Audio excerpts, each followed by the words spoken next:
Samsung J4 plus আমাদের একটি set এলো, এটা নেটওয়ার্ক পাচ্ছে না। ঠিক আছে, এটা আমার নেটওয়ার্ক সলিউশন করব। ডিসপ্লেটা খুব ফাটা, মানে ভাঙা আছে। আমরা কাস্টমার থেকে রিস্ক নিইনি, কিন্তু বলেছিলাম, বিল করেছিলাম 800 টাকা বিল করেছিলাম ওটার, কিন্তু এটা ডিসপ্লে খুলে কাজ করতে লাগে। তারপরে আমরা কাস্টমারকে বলিনি রিস্কের কথাটা, তারপরে আমরা কাজটা করছি। সেটটাকে ওপেন করে নিলাম, যে জায়গাটাতে আইসিটা আছে, নেটওয়ার্ক আইসিটা আছে, আমরা এই জায়গাটা খুলে নিচ্ছি। তোমরা কাজটা দেখতে থাকো, আমরা কাজটা করছি।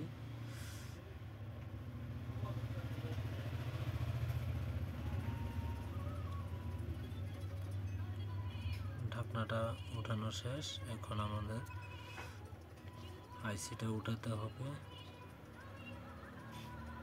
আইসিটা উঠিয়ে আবার বসিয়ে নিয়েছি একটা আইসি।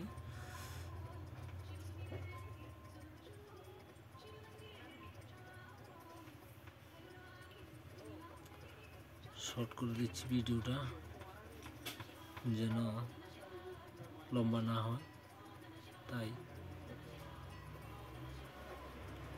কাজটা করতে অনেক টাইম লাগে আমাদের। Samsung J6 plus, J4 plus, এগুলি স্যামসাংয়ের আরও অনেকগুলি সেট আছে। এগুলি তোমার ডিসপ্লে খুলে কাজ করতে লাগে যে কোনো। তো যে দোকানে যাবে ওরা ডিসপ্লের ভিল একবারে করে নেবে, কারণ ডিসপ্লে যদি তোলার সময় ডিসপ্লেটা চলে যায় বা ভেঙে যায় বা ফেটে যায়, তাহলে তো দোকানদার দিতে হবে না। তো এই জন্যে সব দোকানদার বা যারা টেকনিশিয়ান আছে তারা কাজ করে, তারা রিস্ক নিয়ে নেয়।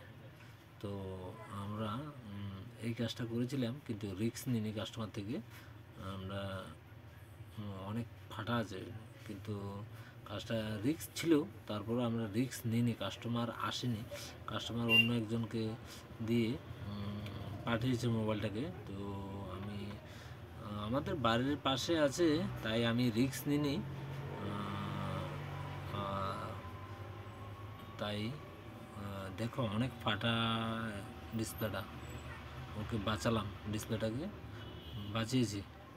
ঠিক আছে, তো কাজটা আমাদের কথা বলতে বলতে কাজটা আমরা শেষ করে নিয়েছি। এবার সিম লাগিয়ে দেখছি কি কন্ডিশানে আছে। ঠিক আছে, এসে গেছে জিও নেটওয়ার্ক, জিও নেটওয়ার্ক এসে গেছে। দেখো জিও ভোল্টি এসে গেছে, টাওয়ার এসে গেছে, আমাদের কাজটা কমপ্লিট হয়ে গেছে। দেখো জিও লেখা, জিও ভোল্টি এসে গেছে, আমাদের কাজটা কমপ্লিট হয়ে গেছে। এখন একটা কল দিয়ে দেখব,